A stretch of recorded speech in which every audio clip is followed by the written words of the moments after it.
Welcome to Grit and Gravitas with Ann and Annie, bringing you savvy, spirited stories of success. We're excited to deliver 30 minutes of inspiration, impact, and goodness. We'll be bringing you guests and friends from around the country who have very special work and personal journeys. I'm Ann Deeter Gallaher, your co-host with Annie Carnathan, and this is Grit and Gravitas. Let's go.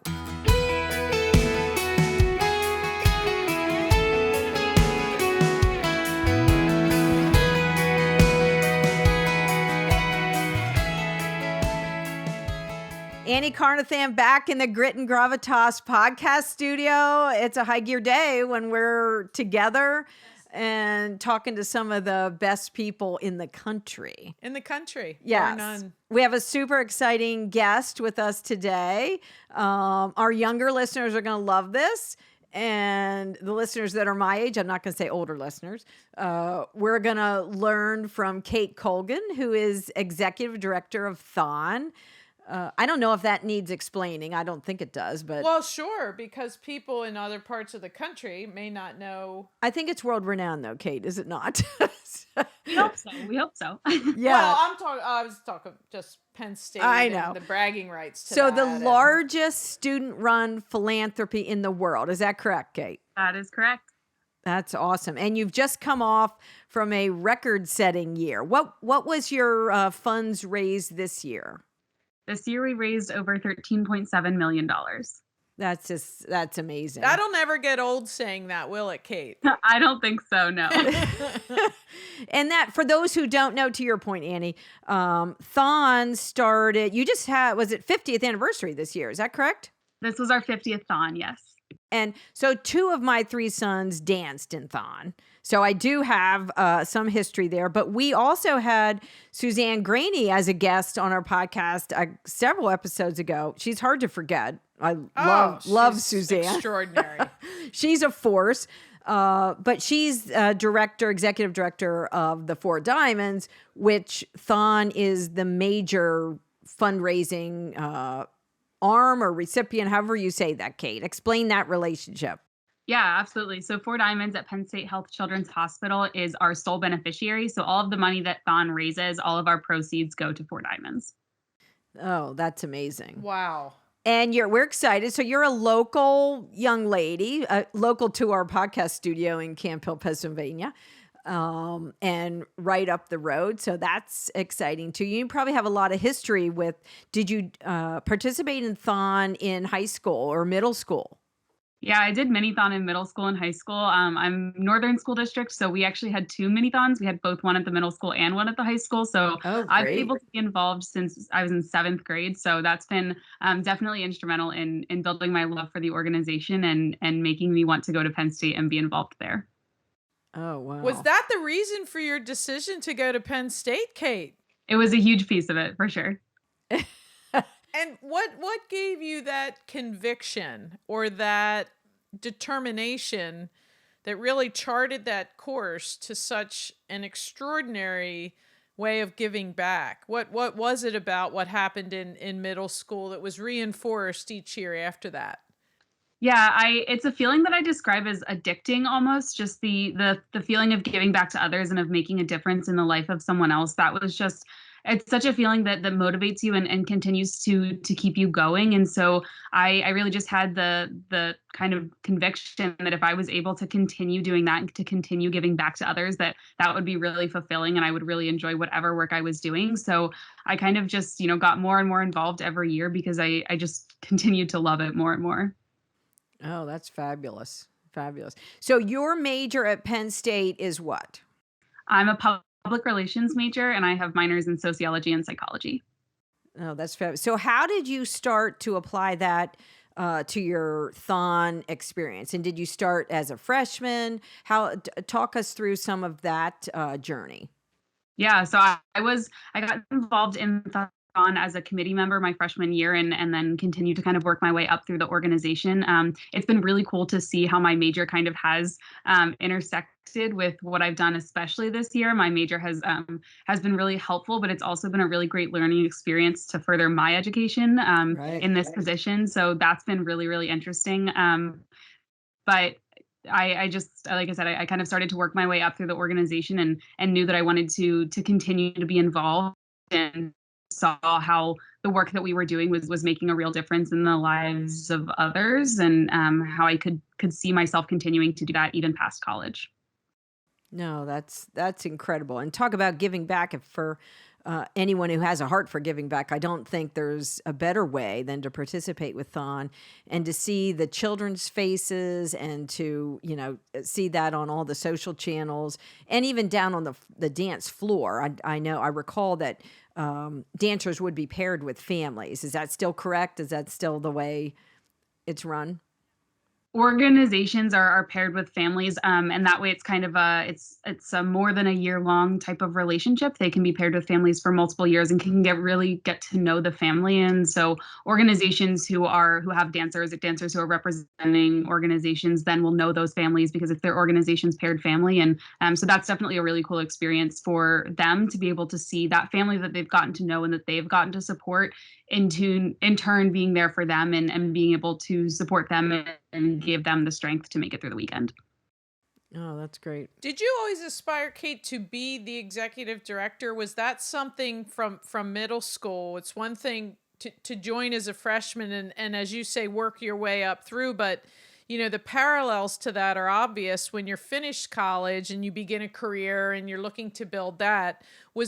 Did you always aspire to that highest level as a goal, or the more you went through it, right? It found you as you found it? So I think it's a little bit of both. When I was younger, my cousin was actually the executive director of THON, Oh, and so wow. I saw her do that, and that was so cool, and I thought that would just be the greatest thing in the world, but obviously I had no idea what went into that. So then when I got involved in the organization and was making my way up, I wasn't sure that was something that I was going to want to do. It's a lot. It's a really big responsibility. But then at the same time, I continued to get more involved, and I felt that I had more of myself to give and that I could do that in this role, and that it would then in turn have career parallels for me as well, and would be a really incredible learning experience. Your entire research and body of work is focused on giving back. Like everything about you is you paying it forward, if you will. And how is that cemented, right? Like how does that just become central to who you are? And then you find this perfect fit, as you go through some of the most formative years you'll have in college, and obviously to build a foundation for your career launch. Yeah, I think it was just something that it makes you feel good, and it makes you feel like the work that you're doing and the things that you're doing are worthwhile. And so that feeling was just like, was something that I kind of chased. I wanted to feel like what I was doing was making a difference and that I was making a difference in the life of someone else. And so this organization was a perfect fit for that. And it just kind of, it sucks you in. It's this incredible feeling and this incredible community, and you get to see the real impact that you're having on others. And there's not really a way to not want to continue to be involved in that. And so I think it kind of is just, it builds upon itself. What type of skills, Kate, would you, especially for young listeners that we have, what kind of skills prepared you to be able to say yes to a decision? And I know it's an immense responsibility. You're probably responsible for more than most, 30 or 40-year-olds in the workplace are responsible for, because the organization itself. How many committees are under you? There's 16 committees, and in total, we have about 16,500 student volunteers. I mean, can you imagine? In essence, you're the CEO. But what skills did you find prepared you to do that position, to feel confident and to be able to execute? Yeah, I think it's something that I talk with people a lot, that you grow through that position, and I'm not the same person that I was when I first started it, because it has taught me so much. But I think the one thing that you learn through this organization is that teamwork is so key, that there's nothing that we do that's not possible, or that is possible, without every single person that's involved. So really being able to trust the others that I'm working with, and rely on them to do their job, and know that they're going to know that I'm going to do mine, and to be able to have that communication and that teamwork.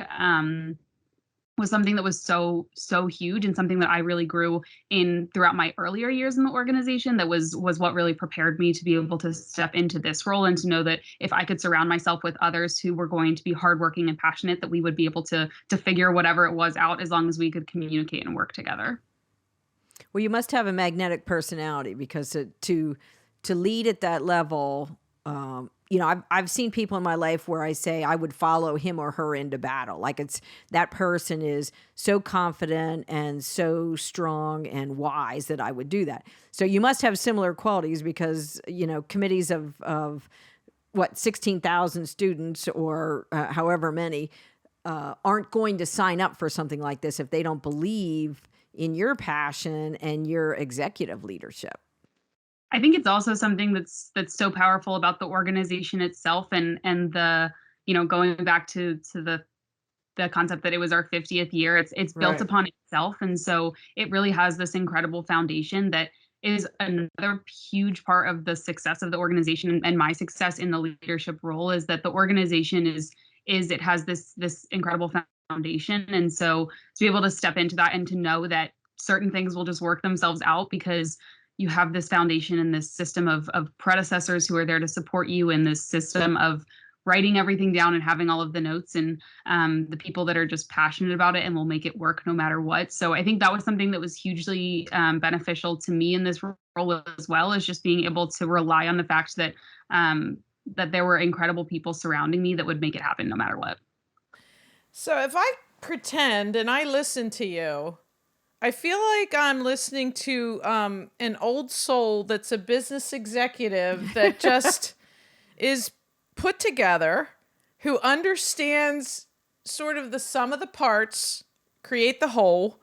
At any point, and I guess I put myself, and it takes a while, Kate, to go this far back, but I put myself back in college, and I had to work full-time in college to pay for college.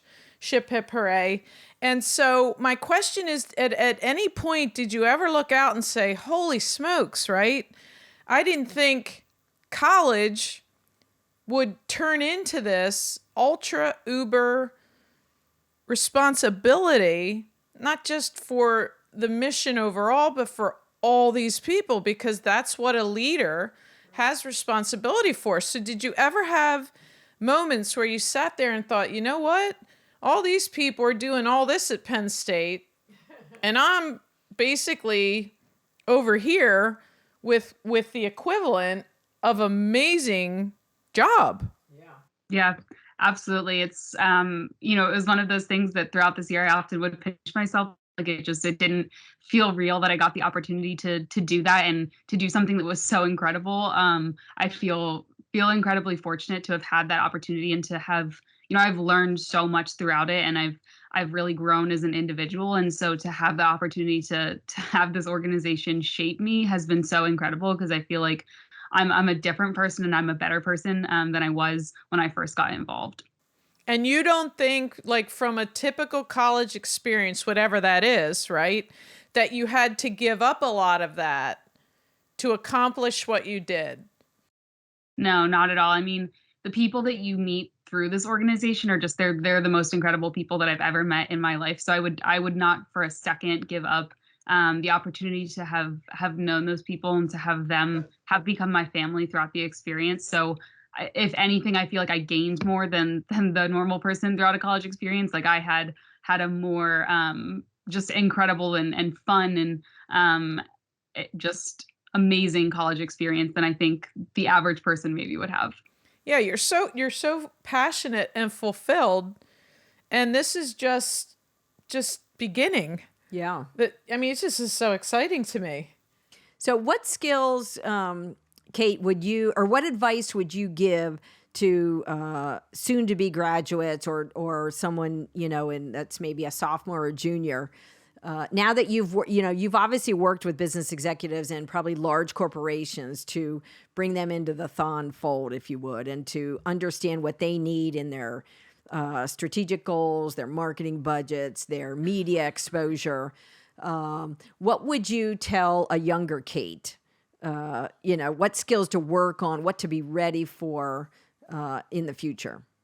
Yeah, I think in terms of working with like other businesses, something that was so huge and so hugely beneficial was that communication piece and understanding that not everyone is coming in needing the exact same things or having the same goals, especially when you're working with different businesses and contacts and people in the professional world that aren't members of our organization. They have different goals and different things that they need and different ways that they like things done. And so that was really beneficial for me to realize throughout this year that I could have the best working relationship with those people when I looked at it on an individual level, as opposed to how to, have professional external contacts as a whole. It was looking at how do I have a professional external contact with this person or this group, and then this person or this group separately, and this person or this group also separately, and kind of looking at them individually, and understanding what those different people need, and that it's not all going to be the same across the board. You can say one thing and have 5 people interpret it, right, to your point, entirely differently. Exactly. There's never a one size fits all to communicate with people. I think that takes people a long time, right, to figure out, and you're already there. So as you can see, sort of one journey ending at Penn State, what's next then? How do you take all of this incredible experience and pivot that to what's next? Yeah, I hope to continue to work in nonprofit. That's what I've come to love and what I feel fulfilled doing. So I hope to continue to work in nonprofit organizations. I don't know exactly what I'm hoping to do at this point, but I'm kind of taking the opportunity of having, as you've said, it's kind of all in front of me still. So taking that opportunity to explore and figure out what it is that I want to do, but at the core of it, I know that if I'm making a difference in the lives of others, I'll be happy with whatever it is that I'm doing. And that's what your background already demonstrates. It's an entirely a life of giving already. Kate, I am chair of our Harrisburg Salvation Army board. So I will speak for all nonprofits saying, to have someone like you on our team would be manna from heaven. Anywhere you go, I imagine, any nonprofit, at whatever, whether that's local, whether that's statewide, whether that's national or international, I would say, it would be rare to find someone like you with the depth of your experience at your age.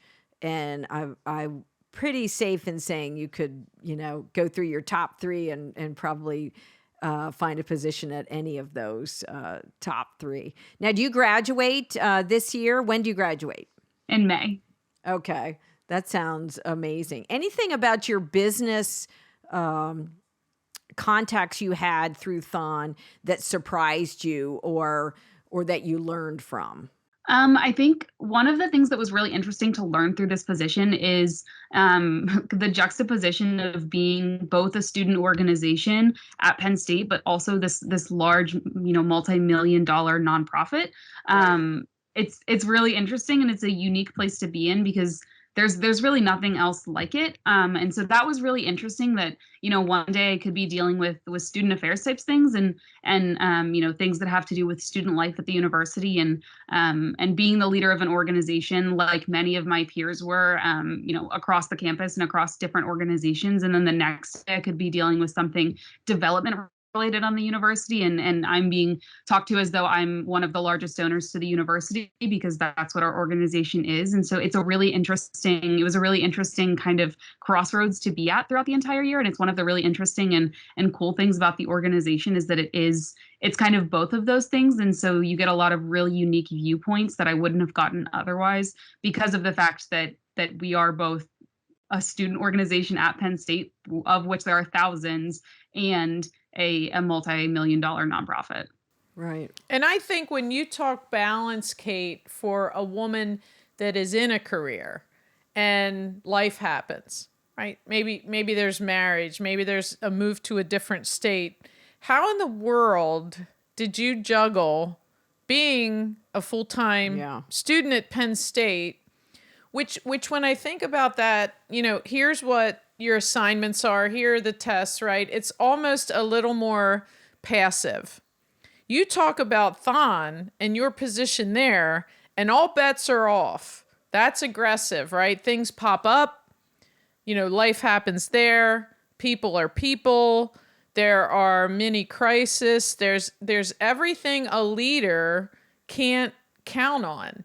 And so how, as an organizational sort of question, were you able to balance that and clearly excel at both?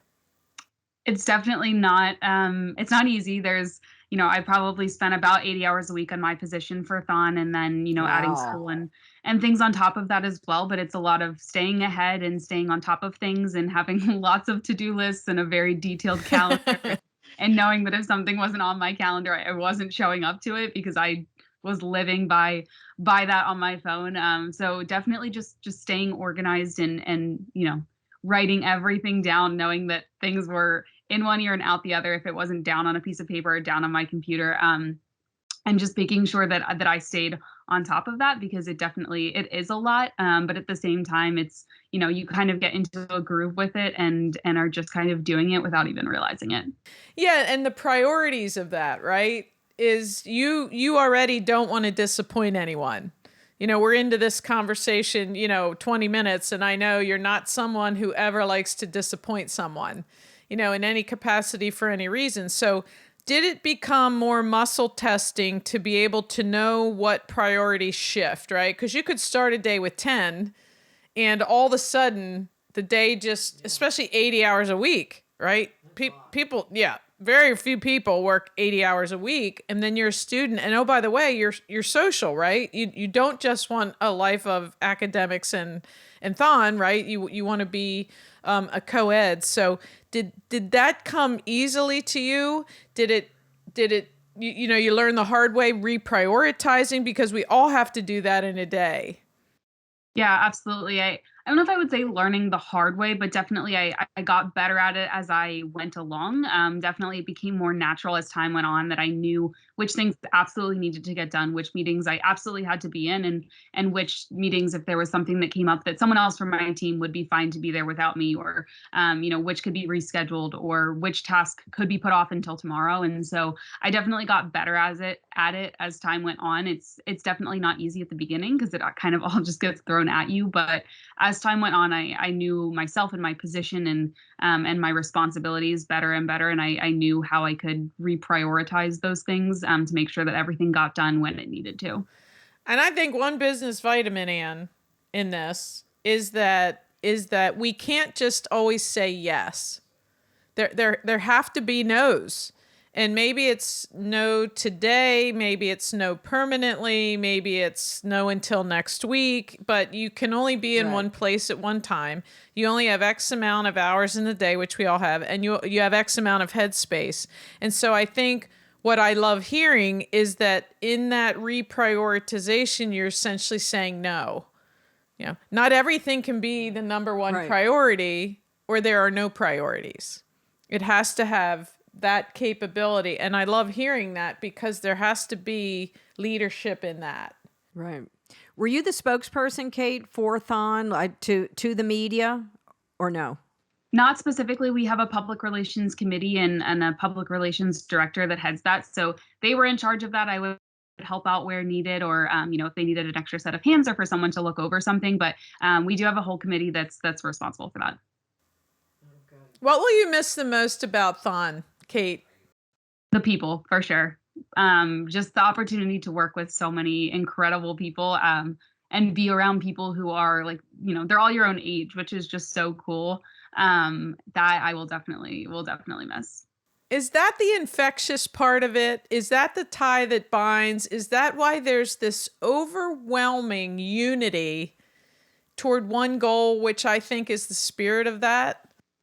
Yeah, absolutely. I think it's it's the fact that you're surrounded by people who all have the same goal as you, which again is something that's very rare in life, to be surrounded by all of these people who want the same thing and who are willing to just work endlessly towards it. And so it's a huge part of the infectiousness of it, and why it kind of sucks people in and keeps them coming back, because it's this community, and it's this group of people that just make you want to be a better person and to continue giving back to others. And it definitely does. It sucks you in and it keeps you coming back.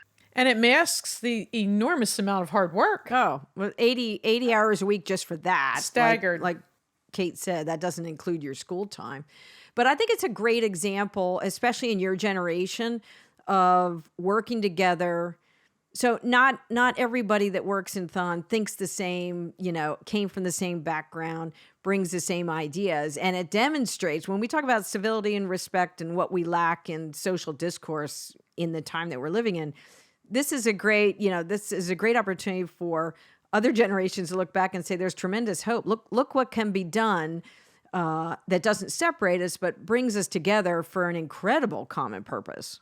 The unification of that. I mean, think of anything almost right now more powerful than that. And you're going to be hard pressed to do that. Honestly, that's another really cool part about it, is that I've met so many different people from so many different backgrounds and that have so many different viewpoints and ideas. There's lots of, we all have the same goal, but not everyone has the same idea of how it should get done. But it makes the organization stronger, and it allows us to have new and better and, more efficient ideas. And so that's been so cool as well, because I've learned so much from the people around me and the people that I've been surrounded with, and people that I would have never met otherwise in my life. And I think that's the core emphasis of diversity when we talk about DEI in all the business conversations. That's the example that I don't want anyone in my firm that thinks exactly like I do, or we're never going to have the best campaigns. We're never going to think that, I want the age differences. I want the ethnicity differences. I want the socioeconomic differences, because that makes us stronger. And to THON's point, I'm sure it's developed better fundraising ideas for the entire team, a better way to deliver that. And the children you serve are coming from totally different backgrounds. Yeah, exactly. And just like that, Ian, Deeter, Gallaher, our time is coming Kate, to a close. This is the quickest we 30 need minutes. Kate's vitamins. We need Kate's vitamins. Yes. So Kate, first of all, how can our listeners follow you or find you? Would that be Twitter, Instagram, Facebook? What's a channel of choice for you? Yeah, so I am most active probably on Instagram, but I also am somewhat active on LinkedIn. So okay, good. Find me there. THON itself can be found on all social media platforms. We are at Penn State THON on Instagram and at THON on Twitter. So they can find them there as well as thon.org. So is it just at Kate Colgan on Instagram, or where would they find you on that? It's at Kate Colgan 77. Okay, good. Great content. I know that the business community, it's brighter for having talked to you, and we have to get her vitamins, Ann. Oh yeah. Any last business vitamin you would like to share? I think in thinking about this, one of the biggest lessons that I've learned this year is I refer to it as the forest and the tree. Throughout THON and the organization, you kind of come up and you're responsible for your one thing within the organization. And, as long as you do your piece and you focus on your one thing, everything else will come together. But when you get into the upper levels of leadership, you're tasked with looking at the whole organization, the forest, if you will. And so I think that's something that I've really learned, is that in this kind of like level of leadership, you have to remember to look at the whole forest as opposed to just the tree, and make sure that the decisions that you're making are for the good of everyone in the organization and not just one facet of it. And so that's something that I really learned throughout this year and have gotten a lot better at, is being able to look at the whole forest as opposed to just the one tree that I had been focused on for all of the years before that. No, that's great. Good reminder for us in business. Yeah, that especially in times of crisis, which we seem to be ever evolving in, is to the decisions. We have to focus on the now, where our feet are, but you also, like you're saying, the forest, you have to not forget that there are long-term goals to sustaining an organization like THON, to sustaining a business like Universal and Deeter Gallaher Group. And I think day in and day out, Kate, to your point, there are trees and then there are forests. And just like the prioritization is what do we sort of give our time and attention to, in that moment, and how does it play out, short term, long term, to be able to get there. So Ann and I really pride ourselves, Kate. This entire podcast is to pay it forward. to help women in business to shorten the learning curve, to try not to make the same mistakes We did. we did. And if either one of us can ever help you in any capacity, you fill me with admiration, hope, massive respect, and I can't thank you enough for taking the time today to spend that with Ann and me and with all of our listeners. Thank you. We'll be following and see where you land, Kate. And we'll say we knew her when we had her on the Grit and Gravitas. Well, thank you so much for having me. It was a pleasure to be here with you both. Good luck to you. Have a great weekend. Thanks for listening. It's our desire that these stories will bring energy, ideas, and fresh thinking that you can use today. Subscribe to our podcast and follow us on Instagram, and have a high gear day.